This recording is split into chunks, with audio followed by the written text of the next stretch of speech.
Si vous avez un petit peu d'argent de côté ou que vous réussissez à épargner chaque mois, eh bien là vous pouvez vous poser la question de comment faire pour faire fructifier cet argent. Et si vous êtes français, eh bien la première chose qui vous vient à l'esprit, c'est sûrement de l'investir dans l'immobilier. Sauf qu'il y a une solution qui est un peu moins connue, qui est de l'investir en bourse et qui est aussi une bonne alternative. Et je me suis retrouvé dans cette situation il y a quelques années, et afin de ne pas perdre mon temps ni mon argent, eh bien j'ai tout simplement voulu faire une étude des forces et faiblesses de chacun de ces options, afin de savoir quelle est la meilleure alternative pour moi. Eh bien, dans cette vidéo, je vais vous partager les grands points de cette étude, comme ça va vous aider à faire la bonne décision pour vous.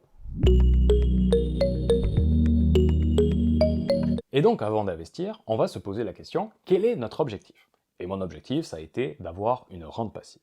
Donc pourquoi? Parce que si on investit sur un actif, eh bien cet argent va nous faire apporter de l'argent, qui va nous faire apporter de l'argent, qui va nous faire apporter de l'argent. C'est ça la beauté du capitalisme. Bon. Et donc, nous allons avoir deux options, donc l'immobilier et la bourse. Dans l'immobilier, nous allons avoir deux sources de revenus.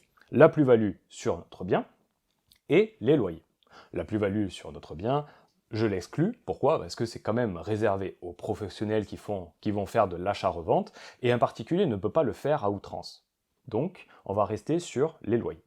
Et en bourse, nous allons avoir à peu près des choses similaires, c'est-à-dire nous allons avoir la plus-value sur notre actif, donc on l'achète à 100, il devient 200, il devient 300, donc c'est une plus-value, et les dividendes. Bon. Au niveau du loyer, je trouve que ce n'est pas si passif que ça. Pourquoi? Parce que vous allez toujours avoir une charge mentale, c'est-à-dire que vous ne savez pas si votre locataire va payer, va pas payer. Est-ce que si nous nous retrouvons en hiver, est-ce que s'il arrête de payer, eh bien vous ne pouvez pas le déloger, car aux yeux de la loi, eh bien il est protégé. Donc tout ça pour dire que moi ça m'intéresse pas ce genre de choses. Bon. Et en bourse, nous allons avoir donc deux choses, les dividendes en premier temps. Donc les dividendes, je trouve que c'est beaucoup plus passif que les loyers, sauf que ça reste quand même aléatoire à mes yeux, c'est-à-dire que ce dividende peut augmenter, mais il peut aussi baisser, et il peut aussi se couper en fonction de l'entreprise. Donc tout ça pour dire que moi je ne me base pas sur ça. Et en dernier point, on va avoir la plus-value. Donc la plus-value, c'est ce que je privilégie, et je ne vais pas m'étendre sur le sujet au niveau des dividendes, au niveau de la plus-value, car j'ai fait des vidéos précédemment. Je vous les mets en description. Au niveau de la rapidité, eh bien, il n'y a pas de débat, la bourse bat largement l'immobilier. C'est-à-dire que pour l'immobilier, si vous voulez en vivre et avoir une rente passive, vous allez tout d'abord passer par plusieurs étapes qui sont de trouver un bien, d'obtenir un financement bancaire, de faire des travaux, de trouver un locataire, de gérer ce locataire, de gérer l'imposition qui est derrière. Alors que, en comparaison avec la bourse, eh bien, vous faites, c'est sûr, une analyse préliminaire pour déterminer sur quelle entreprise il faut investir, mais à partir de là, l'action d'acheter une action, elle dure 5 minutes. Vous cliquez sur acheter et c'est fini. Donc, à partir de là, je veux vous raconter une petite anecdote pour souligner cet aspect. C'est que j'avais un ami qui souhaitait à tout prix investir dans l'immobilier. Il avait même acheté une formation à plus de 3000 € pour savoir comment bien investir. Et sur le papier, c'était une bonne idée. Hein. Sauf que c'était en 2021 et c'est le moment où l'inflation a commencé à augmenter. Et tout ça pour dire qu'à ce jour, il n'a toujours pas trouvé le bien qu'il lui fallait avec la bonne rentabilité. Et tout le temps et tout l'argent et toute l'énergie qu'il a perdu à chercher un bien, à partir du moment où j'ai commencé à lui montrer ce que je faisais en bourse, et à partir du moment où il a souhaité faire à peu près comme moi, eh bien, il a de suite eu des résultats en bourse, parce que l'action d'acheter une action est beaucoup plus rapide, en comparaison avec le fait de trouver un bien immobilier. En ce qui concerne la facilité, encore une fois, la bourse gagne. C'est-à-dire que, pour exemple, on va vous prendre 5 appartements, donc 5 appartements qui vont vous faire gagner 400 € par appartement, donc vous gagnez 2000 € par mois dans l'immobilier, et en comparaison, vous allez avoir en patrimoine en bourse 1,2 million d'euros, et ça va vous permettre d'avoir 2000 € par mois. Si vous voulez calcul, je vous renvoie à ma vidéo sur les revenus passifs. Bon. Et par exemple, vous êtes dans l'immobilier et vous dites « Oui, j'aimerais bien avoir un revenu passif de 4000 €, donc doublé. » Eh bien, ce que vous devez faire, c'est de trouver encore 5 appartements, de les faire financer, de faire les travaux, de trouver des locataires, etc. Si vous voulez 8000 €, il vous faut 10 appartements, et ainsi de suite. Donc, tout ça pour dire que c'est pas si facile que ça. en comparaison avec la bourse, à partir du moment où vous avez fait les bons choix, eh bien, la seule chose à faire, si vous souhaitez avoir un revenu passif qui double, c'est d'attendre. C'est-à-dire que si vous avez une performance de 20%, eh bien, vous ne devez attendre seulement que 4 ans pour avoir un revenu passif qui double, car votre patrimoine va doubler. Et donc, vous passez de 2000 à 4000 en seulement 4 ans. Et la seule chose que vous avez à faire, c'est de patienter. Pourquoi? Parce que c'est tout simplement les intérêts composés qui vont faire que c'est l'argent qui fait gagner de l'argent, qui fait gagner de l'argent, qui fait gagner de l'argent. Et donc c'est pour ça que la bourse, c'est le meilleur choix en comparaison avec l'immobilier sur cet aspect. En ce qui concerne la liquidité, vous allez le deviner encore, mais c'est la bourse qui gagne. Pourquoi? Parce que à partir du moment où vous achetez un bien immobilier, que ce soit un appartement ou une maison, eh bien, vous allez attendre un certain temps pour trouver un nouveau acheteur. On appelle ça un marché de gré à gré, donc de particulier à particulier. Alors qu'en bourse, eh bien, c'est beaucoup plus liquide et en un clic, de façon instantanée, vous pouvez vendre vos actions. Donc, on va rentrer un peu plus dans le détail, c'est-à-dire qu'en bourse, par exemple, je connais dans ma famille une personne qui veut vendre une maison, et ça fait maintenant 2 ans, voire 3 ans, qu'il ne trouve pas d'acheteur au prix. Et même s'ils baissent le prix, ils n'arrivent toujours pas à vendre leur maison. Et donc, c'est un manque à gagner qui est quand même énorme. Alors qu'en bourse, à partir du moment où vous faites les bons choix, c'est-à-dire qu'à partir du moment où vous achetez des grandes capitalisations qui sont très liquides, c'est sûr que si vous achetez des petites entreprises, eh bien la liquidité, donc le fait d'acheter et de vendre des actifs sont beaucoup plus petites, donc il y a beaucoup moins d'acheteurs et de vendeurs. Mais si vous achetez des grandes capitalisations, donc des entreprises très mondiales qui ont une capitalisation supérieure à 10 milliards, eh bien là, le fait d'acheter ou de vendre est en un clic et de façon instantanée. Donc là encore, la bourse gagne sur cet aspect.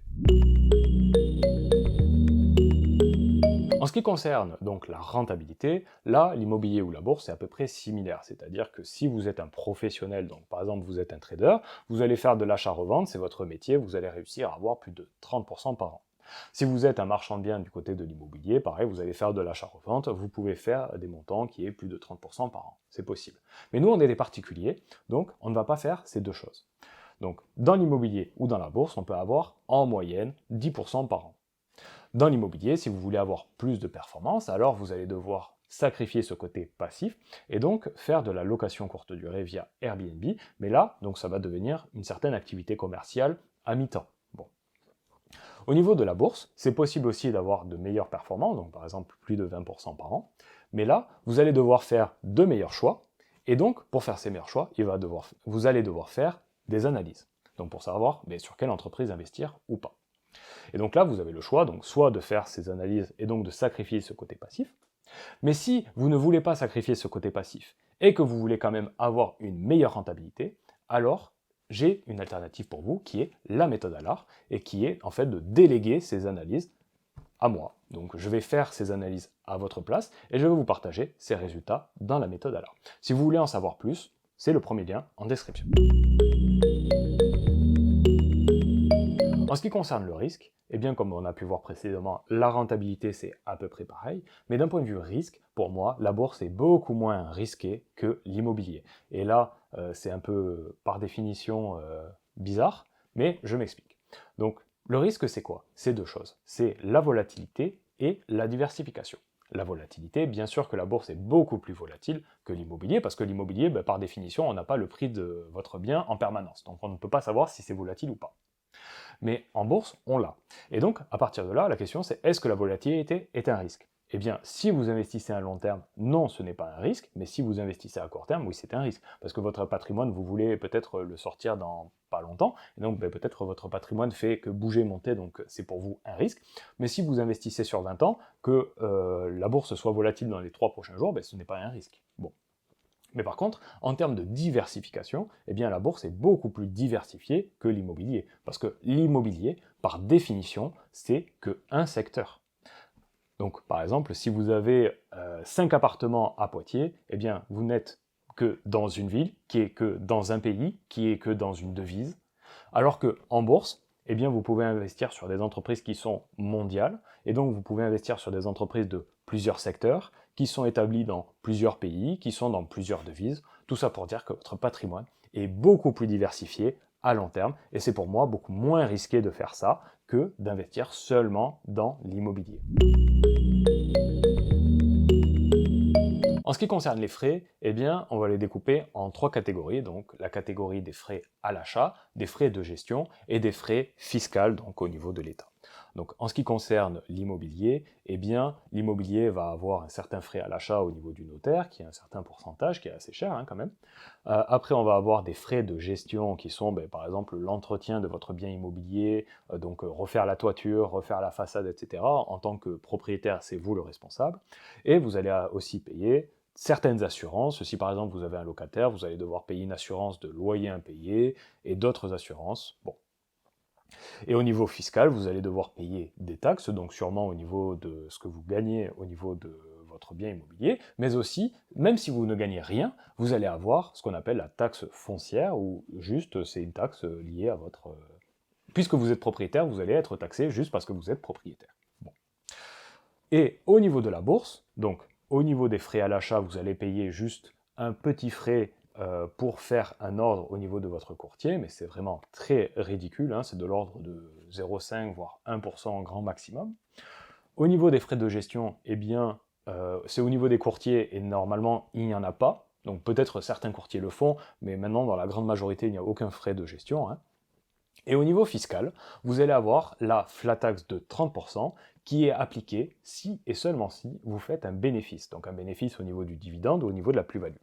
Et moi, je préfère la plus-value. Pourquoi? Parce que les dividendes, ils sont d'une certaine mesure subis, c'est-à-dire qu'on vous les reverse, et vous allez devoir payer 30%. Alors que dans la plus-value, eh bien, et c'est ça la magie, c'est que tant que vous ne vendez pas votre plus-value, eh bien, vous n'êtes pas taxé. Et donc, si vous n'êtes pas taxé, alors les intérêts composés continuent à grossir de façon exponentielle, et c'est grâce à ça que ça vous permet d'avoir une meilleure performance en comparaison par exemple avec l'immobilier. Et donc en voyant tous ces aspects, eh bien pour moi, le choix était quand même évident que la bourse était beaucoup mieux que l'immobilier. Et donc à partir de là, si vous pensez la même chose que moi à partir de ces données, eh bien je vous invite à regarder ma masterclass qui vous explique les 3 grands facteurs de ma stratégie en bourse. Et comme ça, si ça vous intéresse, vous pourrez aller plus loin et rejoindre la méthode ALAR qui vous permettra d'accéder aux résultats de mes analyses chaque année.